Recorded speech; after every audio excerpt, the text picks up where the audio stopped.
Assalamu alaikum wa rahmatullahi wa barakatuhu, and welcome to our new and improved Thursday Thoughts. It's now called Family and Faith Fridays, so we'll be sharing with you basically the same things that we've always done with Thursday Thoughts, except we'll be doing it on a Friday, inshallah. We'll be doing it in the morning if it's with me, and maybe in the evening if it's with Iram. You lucky people, alhamdulillah. If you've only just started following us, then we, Iram and I, are basically the head coaches at Your Parenting Tribe, and we help mums parent from a place of peace so that we can bring calm to chaotic homes up and down the country of the UK and US and anywhere, basically, wherever you are, it doesn't matter. I'm not sure why I said UK, but I'm just so pleased and delighted that you're here because it shows that you're interested and you want us to continue. So if you do, we would love it if you could subscribe and like and share our videos with people that you think would also be interested in them. And keep letting us know. Like we had a question the other day in our WhatsApp.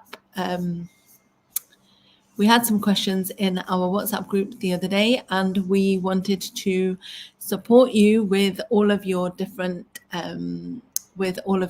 endeavors with your children. And one of these endeavors is the idea of homeschooling. So I'm sure that if you've been watching the news or even walking outside in the UK, there's been a very different climate at the moment in the last couple of weeks. It's basically something that has that anyone that's grown up in the UK has grown up with this underlying threat all the time of go back to your own countries, go back to where you're from, and so on. But I know that there are millions of people in the UK, and this is a very tiny, small minority of people that have these unfortunate feelings. I think the majority of people that are our friends and family out there are normal, well-educated, loving people that want everyone to live together in peace and harmony. And I know that some moms are worried about certain things and how the changes are happening. And some of you are thinking about moving abroad, and some of you are thinking about getting jobs and applying abroad. So most of you know that if you've been following us for a while, you'll know that I already live in the Middle East, and I moved out here in 2007 when I was a new mum. I had a 3-year-old and a 1-year-old at the time, and alhamdulillah, the other children were born while we were out here. And alhamdulillah, we've really enjoyed our time here, but we always have the feeling that we're going back home. And when we think about home, we think about UK as our home. We don't think about Pakistan as our home. But maybe this is a sign to start looking at Pakistan and investing over there, inshallah. So if you have any ideas, do let us know. What do you think? What are things that Pakistan people need that we could go and do? Because we would have to set up our own businesses maybe and our own infrastructure if we did go back. So lots to think about this week. It's been a very busy week, as I'm sure you all know.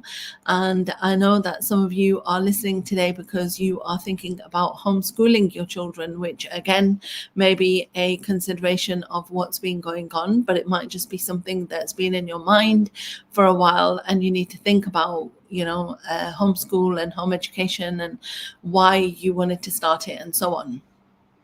So funnily enough, every time we do any of these kind of talks and thoughts, we always have lots of people watching, and I know that this is a bit of a crazy time because it's 12 in the afternoon, and that's absolutely fine. If you're not watching it live, that's absolutely fine. Do find the time to watch it at another time in the week, and let us know what kind of times are good to do these sessions, because the more people that we have online watching and listening, the better, because then you can ask questions there and then, right? And you can ask me and I can help you immediately, inshallah. Okay, so if you have any questions, please do pop them in the comments. I will be reading the comments as we go along, or towards the end of the session. I'll try to keep it fast because I know a lot of people don't have a lot of time. And I do want to just let you know that I have an entire Key Stage 3 Science course that is almost ready. As everyone that knows me, everything's almost ready. Inshallah, it will be ready super soon because I'm preparing it for to share before September, inshallah, so that if you are home educating your children and you want to teach them the science components, it will be a lot more easier for you than it has been in the past. In the past, we have been stuck with the CGP books as the primary source of learning for science, and I've noticed that the kids that come to me for GCSEs, when they've done the CGP Key Stage 3 Science, they found it a little bit more difficult. So I'm trying to plug that gap by ensuring that they know everything and they've got like a very sound foundation of Key Stage 3. So whether you're homeschooling or your child is at school and they need a good solid foundation in science, these videos will be absolutely perfect for you. Just keep up to date with us, sign up for the emails, watch our social media channels because we will be sharing them super soon, inshallah. So number one, why do you want to homeschool? So homeschooling is not teaching in COVID, right? A lot of people think that, oh, I can't have all my kids at home. COVID was really hard, and doing these online lessons and whatnot, it was just really difficult and whatnot. Okay, so first of all, we have to get rid of the idea from our head that COVID was homeschool, because it wasn't. That was kind of, I would say, emergency school, right? It was something that we had to do completely out of the blue. No one was prepared for it. No one was ready for it. So when you are going to homeschool, you're going to think about it for a long time. I know there was one of the mums that I help in Homeschool Like a Pro. She joined us last year for Homeschool Like a Pro, and she had spent a whole year preparing and gathering resources. Now, you don't have to spend a whole year on it. You might be ready in a month or 2 months or 3 months, but do definitely think to yourself, right, get a piece of paper, sit down and think to yourself, why am I going to choose homeschooling? Like, what are my reasons? What am I looking for? What is it? Have I heard things that other people have said about school? Have I gone through the schooling system myself and thought, I'm not really happy with how they teach things and so on? Was your child bullied at school? For me, for my eldest, she was cyberbullied, which obviously it wasn't at school, but it was students at the school that had bullied her. And basically, just give me 1 second.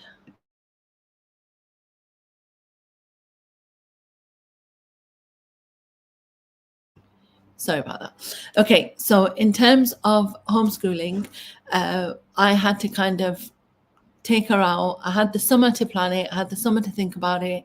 She was ready for it. She was interested, but I kind of just jumped into it blind. I didn't, even though I had like 6 weeks to plan it, I was still working. I had a baby at the time.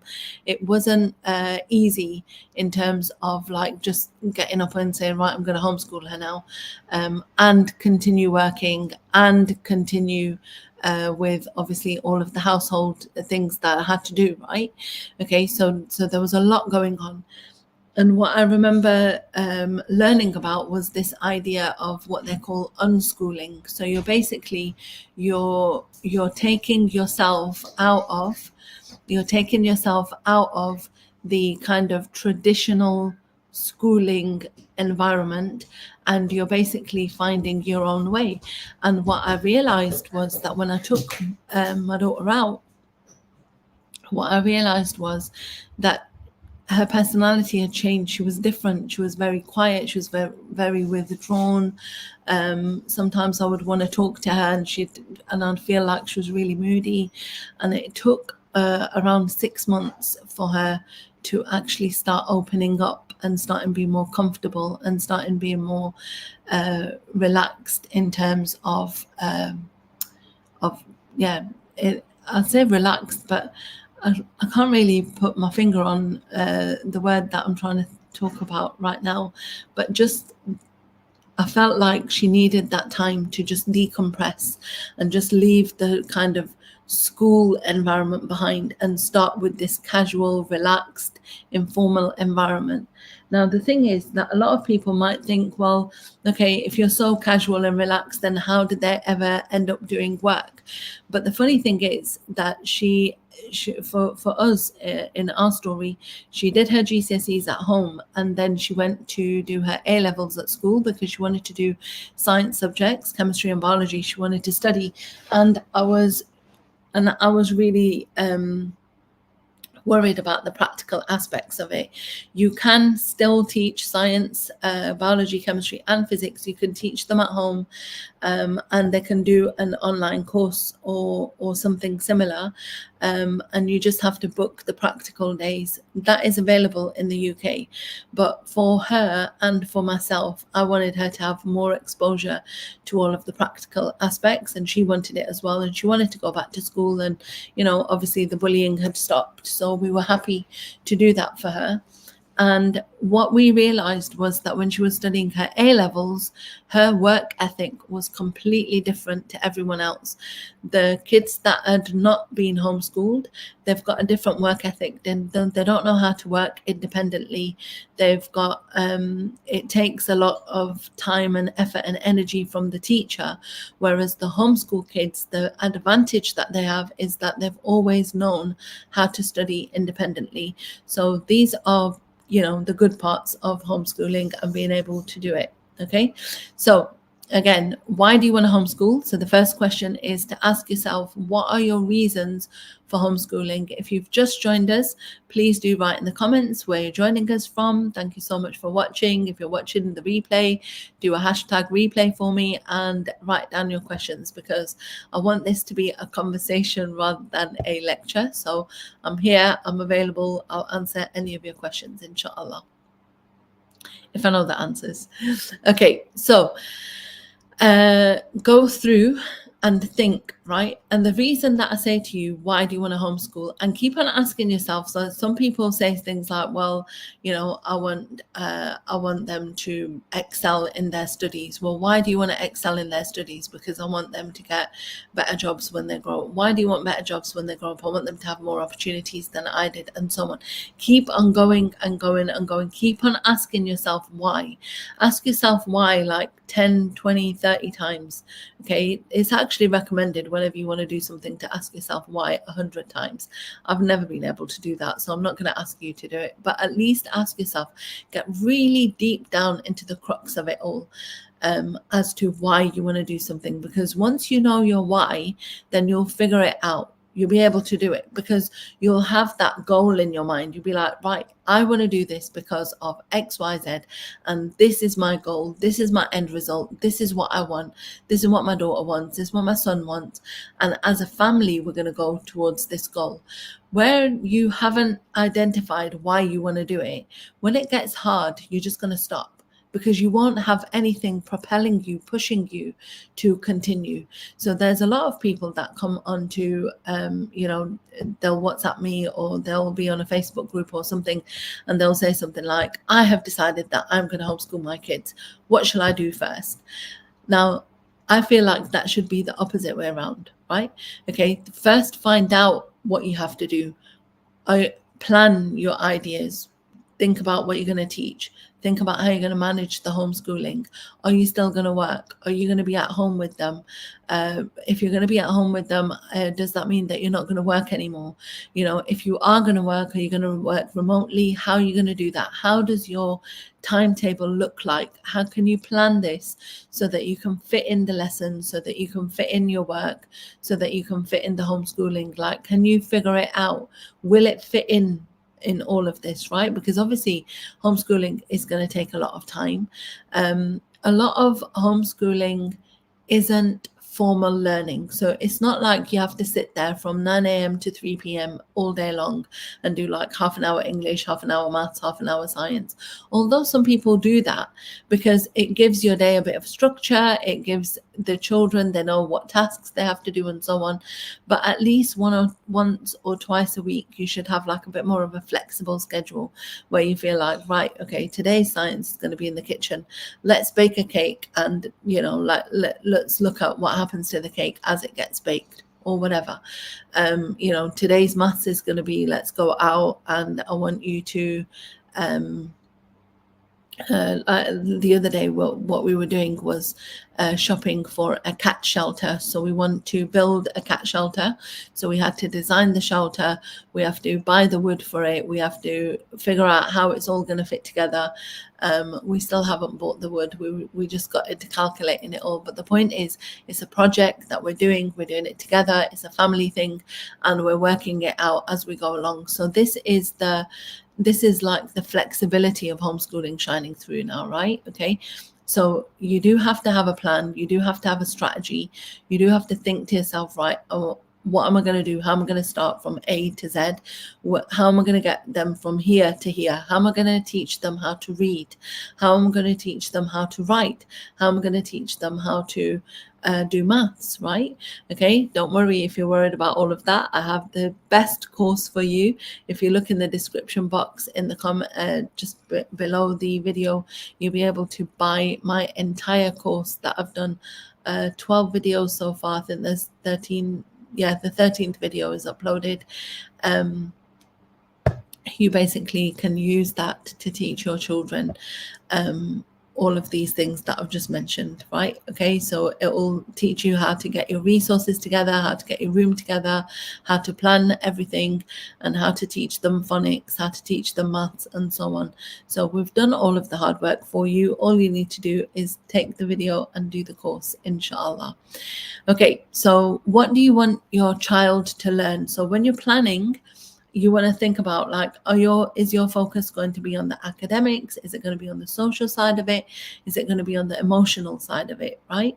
So what I teach, actually I taught this morning in the VA course as well, is about the 4 areas of your life. So we're talking about the physical health, the spiritual health, the mental health, and the social health, right? Okay, so how are you going to achieve all of that for the children?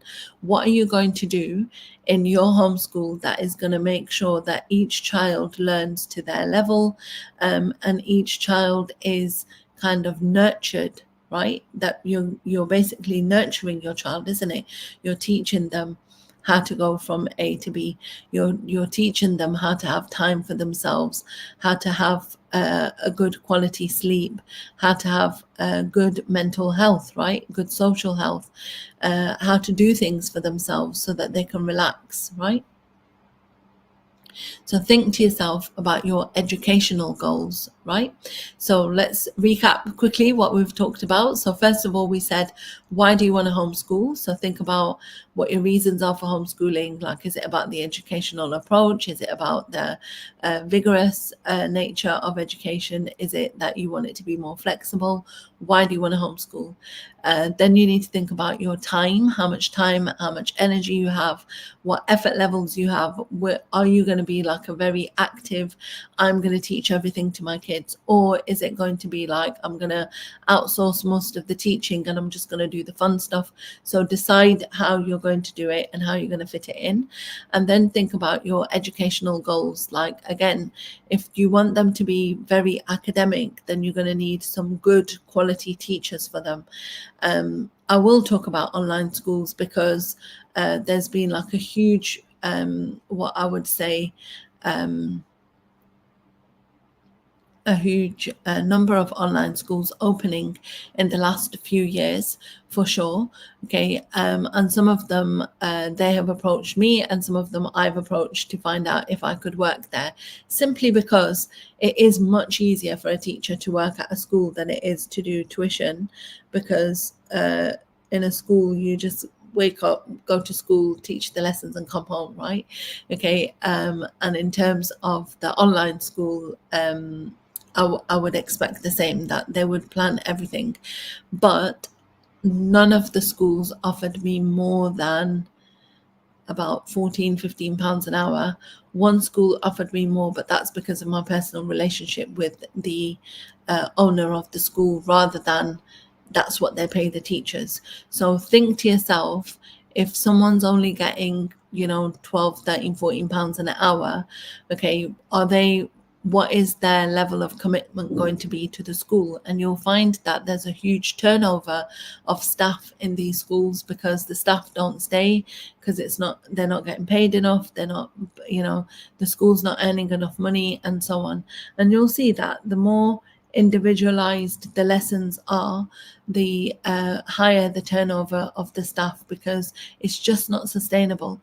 What would be good is if all of these schools got together and they put all their resources together, they put their heads together, and they build something amazing, that it's like one school with all of this investment, with all of this backing, with everyone working together. That would be amazing.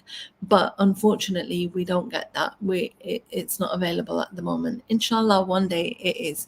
And there are some schools that are running really well, but what ends up happening is that the parents put them in the online school so that the children are busy all day long, and then they put them in tuition for the evenings for the core subjects. So for English, maths and science, they end up getting extra tuition, and I've taught many of these students. That's why I'm talking about it right now. Okay, so I would say to you, save your money and go for choosing the teachers for each subject separately, so that you know that you're getting specialists for each one, and you know that it's at a level that you're happy with. So there is, for example, one homeschooler that I know, that she's got her own 2-3 girls, and then she's got a couple of other homeschool families that they're all together. I think there's about 7 or 8 children of around about the same age. And she wants like a Key Stage 3 Science teacher, and she wants to pay £30 an hour. Perfect, because then that teacher is ready to accept that much money for that much time, and they're happy to do the lesson. There are other ways to do it, whereas the teacher would set up the lesson and do them cheaper for home ed kids, and you explain to them that, look, I want to join a group, I want it to be this size, I want there to be like 6 or 7 kids, how much is it going to cost me? And then that way the teacher's getting a fair wage, and you're getting your fair you're getting your side of the bargain is fair too. Okay, so we said, why you want to homeschool? Are you prepared for the time commitment? What are your educational goals? Do you want to have an online school, or do you want teachers, or do you want to do it yourself, right? Another part of the puzzle is to think about the legal requirements in your area. So again, we're not going to get into the legal requirements, but every country, every state, every town, they all have different legal requirements. So it's really important that you make sure that you are well within the requirements of your town, right? Okay, or wherever you're staying. There's normally in the UK a local authority that kind of oversees all of this. They don't have a lot of there's not a lot of legislation about this. And what is important is that the children that are over the age of 5 until the age of 16 receive education. That's the law in the UK, right? So from 5 to 16, you must be receiving an education. Whether that education comes from an online school, a teacher, a tutor, a parent, whatever, that's really up to the parents what they want to do, right? So again, don't take my word for granted. Please do your own research. And there are organizations now like the Muslim Parents Education Advocacy. That's a new group that's come up with 2 homeschool mums that basically will be able to answer your questions. I'll just check with her, and then I'll put their WhatsApp up in here so that you can WhatsApp them and ask them any questions to do with the law in your country, in the UK. If you have any other questions for for example, there is a homeschool wiki And again, I can put the links in for you about the exams. And then you need to know about the laws in your country. Like, for example, the US, there is a website. For some reason, it's just gone off the top of my head. But I know that there's a website that you can check for home education that gives you a list of all the rules for all the states. So be careful. Make sure that you're doing the homeschooling in terms of what the laws of the country are. So are you spending enough time on the different subjects? Are they actually getting the formal schooling? Now, one of the things that comes up is, well, how do I know that I've spent the right time, or how do they know that I've spent 1 hour on maths or 2 hours on maths? No one is going to come out there with a calculator and calculate how many hours you've spent. What they basically want to know is that, did you actually do the maths? Like, is the child capable to do the, this maths to this particular level, right? Okay, so if you spend a couple of hours a week on maths, whether your maths is going to shopping with you, whether it's baking with you, whether it's gardening and working out how much soil you need, or whether you've painted a room in the time that you've been homeschooling, right? All of that counts as maths. Okay. If they're doing, for example, swimming and they're competitive in that, that will count towards maths, because you're looking at your time, you're looking at your speed, you're looking at the distance, and you're working out how to get faster and faster. All of these things will count. So you don't have to actually be sitting there doing 1 + 1 is 2 kind of sums to have that count as maths hours. So you can always report whatever you're doing with your children, because to be honest with you, we start teaching them from the beginning, don't we? Like, as soon as they're born, we are their teachers. We teach them from the beginning, how to speak, how to read, how to write. All of that is kind of natural as well to some extent, right? So obviously, when you're noting all of that down, you can mention all of that. Okay. This leads us on to your teaching style and how you are as a teacher, and how is your child as a student, right? So how does your child learn best? Is your child one of those kids that just stands still and does nothing all day? Or is it like mine that you've probably seen in this video, coming up and down, because she just doesn't sit still? Like, we went to see my sister in the holidays, and my sister was observing her and going like, that kid does not sit down. She just doesn't sit down. And I was like, I know. She's just like, she's doing gymnastics in front of us, and then she'll go outside and play with the cats, and then she'll come back upstairs, and then she'll be sitting in her tent and doing some crafts or whatever, and then she'll be running back downstairs, then she'll come back upstairs. Like, kids, there are some kids that just don't sit down. Okay, so how are you going to get that child to learn anything? With my daughter, I have to give her 5-10 minutes tasks, and that's about it. And she's 7 years old, so I'm not expecting her to sit for like half an hour at a time.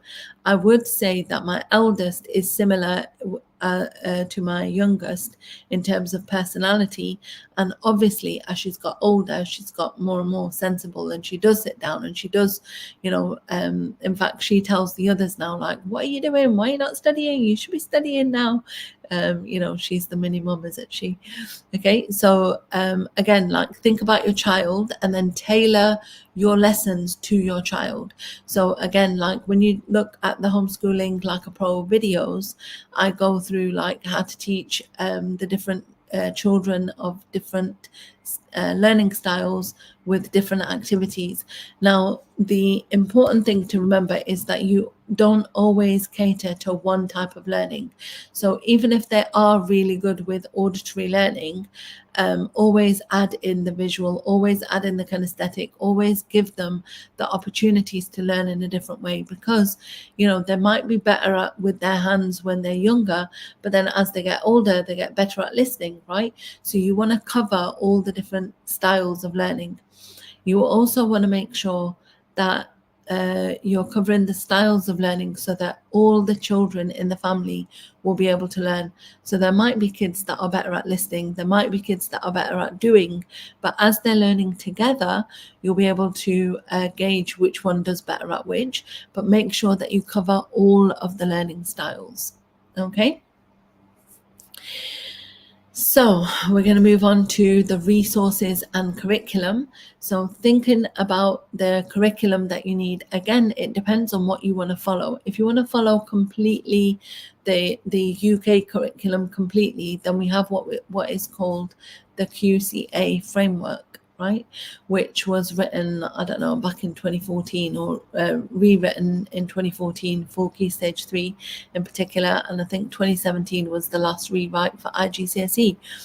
The framework is given, but teachers have the ability to do anything within that framework. So as long as I teach your child, for example, to be able to tell the time, there's no set way that I have to teach them. It's up to me as a person, as a teacher, how I'm going to teach that child to learn how to tell the time.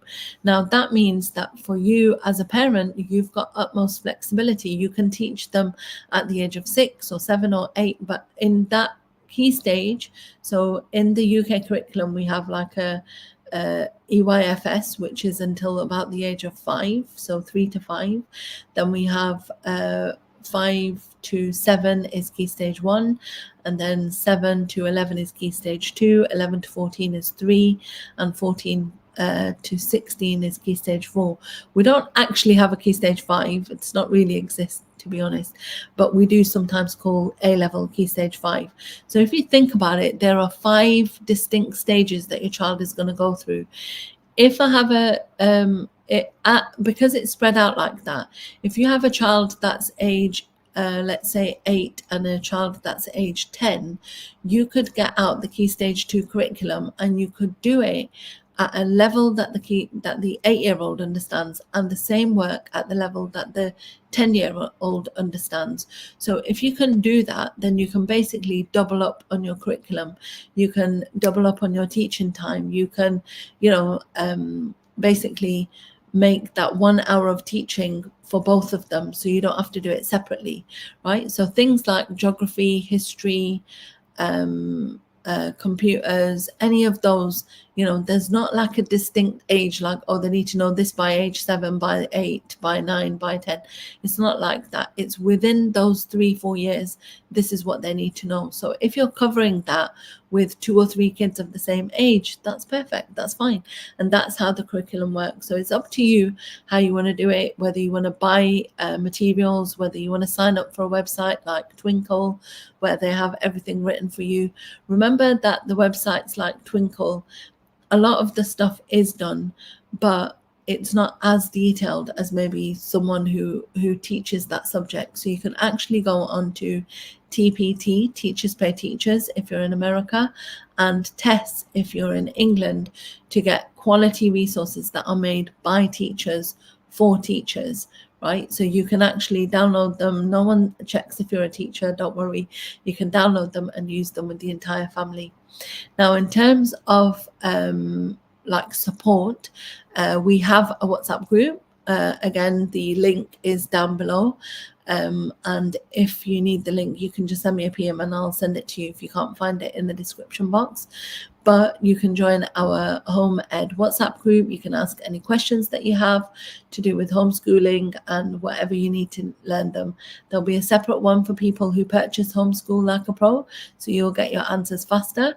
And then there'll be a separate one for everyone in the general group, and you will get your answer. It'll just be dependent on when I'm available to give you the answer. Okay. Now, in terms of the costs, it actually depends on you how much you want to pay for homeschooling. Like, do you want to do like, done for you lessons, bells and whistles, the person does everything and you just kind of be the mum, compared to you do everything and you hire someone to do the cleaning for you? Because at some point something's going to give, right? You're either not going to cook, you're either not going to clean, you're either not going to iron the clothes, right? There's something that you're going to do. Now with homeschooling, there is the added benefit of everyone's at home all the time, so you can get a lot of the housework done during the day with the kids around, get them to help, get them to have chores, get them to have responsibility, but also the added stress of that, like, you know, the benefit is there, but also the stress of that is that the house does get messy during the day, whereas the kids who are at school all day, they don't mess up the house. That's why people complain about the holidays, because they're like, oh my god, everyone's at home, they're messing the house up, and they are eating all day long, right? The two things that my time is spent up with anyway. Okay, now one of the main questions that people ask is, what about socialization? Okay, and you know, we did mention it a little bit. We talked about the social health of the child, right? Okay, so in terms of socialization, like, flip it on its head. Whenever people say to you, what about their socialization? What about going to school and, you know, all of the things that they learn at school, like sharing and taking turns and playing games? All of that can be learned at home. If they've got any cousins, if they've got any siblings, all of this can be learned.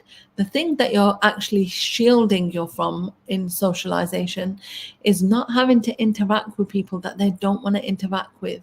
So for example, if you've got like a homeschool co-op going, or you've got some weekly lessons or some activity, and the kids, you know, you start finding that your kids are either they don't want to go, they're not that comfortable, they're not happy there anymore, you can just go, you know what, guys, I'm sorry, it's not working for us. We're going to do something else instead. That's it, end of story. Whereas when they're in a school, they just have to stay there for at least the rest of the year, right? You might be able to request this class change at the end of the year, but usually during the year we can't do that. So you will join up some activities for sure. Most of the time people do that. If you're looking for activities and you want some help, you want some hints, you want people to help you, post it on the homeschool group. Ask them, what are they doing? Ask them to give you recommendations. If there's anyone in your area, they can obviously help you. Just yesterday I was in a conversation on one of the groups about her 5-year-old. She put him into wrestling and he became really shy and timid in the wrestling class, whereas at home he wrestles a lot, right? Okay, so like, think about the age. Are they ready for it? Are they okay to handle it? And then put them in, right? And then if it doesn't work, it doesn't matter, because you can always change, you can always do something else. Yeah.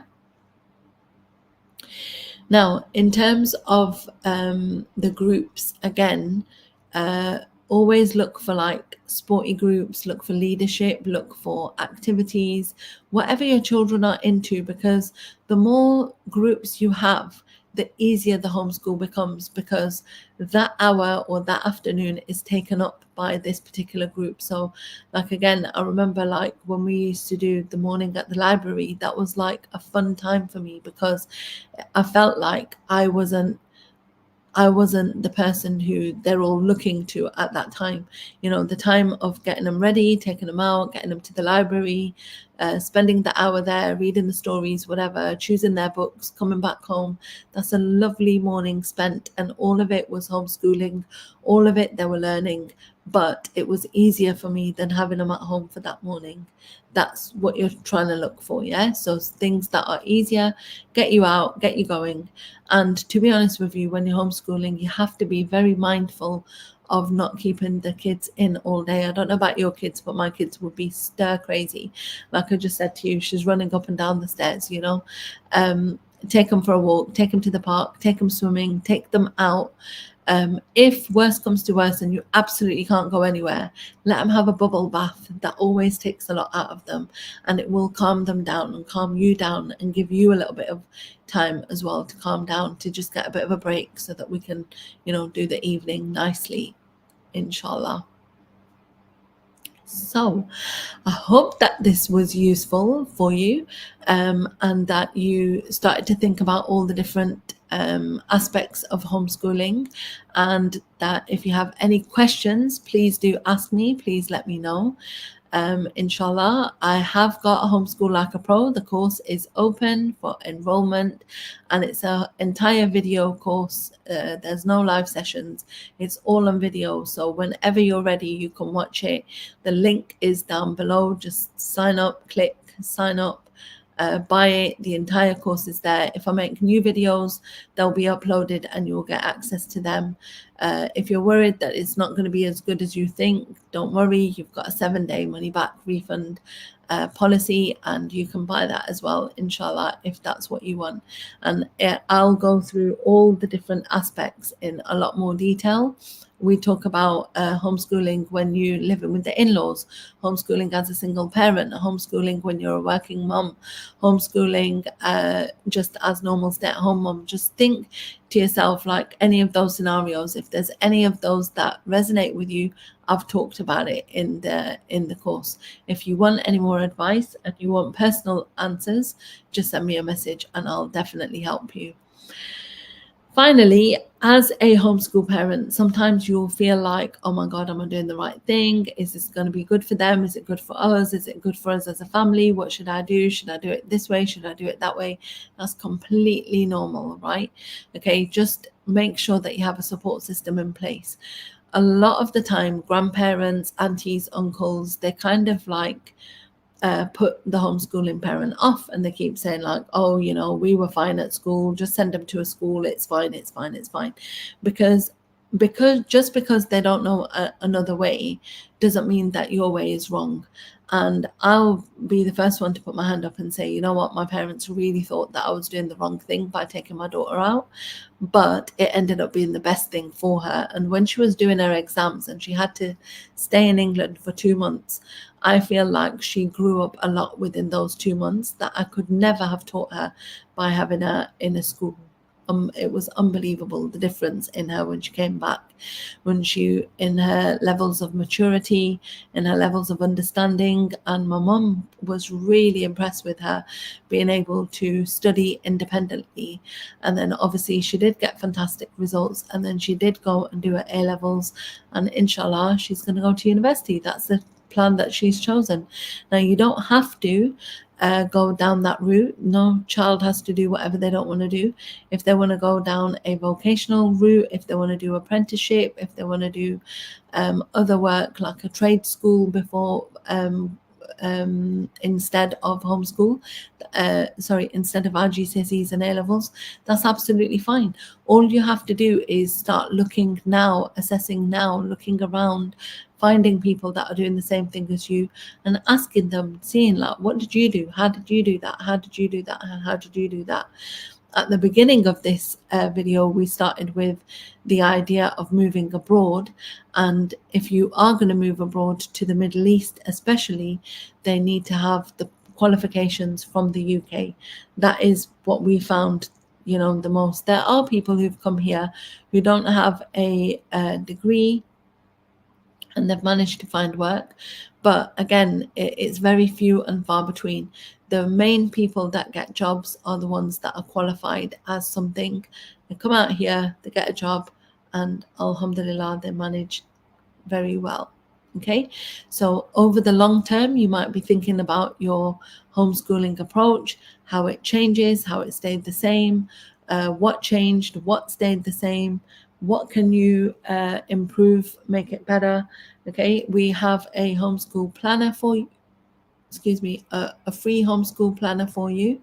Again, I'll put the link in the comments if it's not already there. I can't remember if I put it there or not. You can take a free homeschool planner. You can take the free WhatsApp chat group. And then if you want to buy something, you can buy the course. And remember that all of the courses that we sell, they help us put on the conferences year after year. Okay, if you have any questions, like I said, please do let me know, inshallah. I actually forgot to mention the faith-based aspect of homeschool, but I'm sure that you know that one of the main things that you can do in terms of homeschooling is the fact that you've got time to do their Quran, to do the Salah, to do the Sira, to do lessons from Sira. You've got way more time with them than you would if they were at school, right? So and they're spending time with you. There's nobody else that's putting thoughts into their head or ideas into their head. It's all you. So you've got the ability to really support them from the back as much as possible. Okay. And then you can think to yourself, like, what's your long-term plan? Like, am I going to homeschool the whole time? Are they going to go back to school or college? Are they going to graduate and, homeschool themselves? Like, what are they going to do? And then as time goes on, you just keep on assessing what's going on, how you want to change it, how you want to keep it the same, and then adapt it to your actual needs. Okay, I hope that helps. And I wanted it to be more of a conversation, but I know that some people have not signed in because it's on YouTube. I'm not sure if they've signed in, but I would love, I would love to hear from you. Let me know if you have any questions, any queries, and buy the Homeschool Like a Pro. It's right down there, no excuses. It's got everything that you need, and you don't need to worry about any aspect of homeschooling at all. Thank you so much for listening. Take care. Assalamu alaikum wa rahmatullahi wa barakatuh.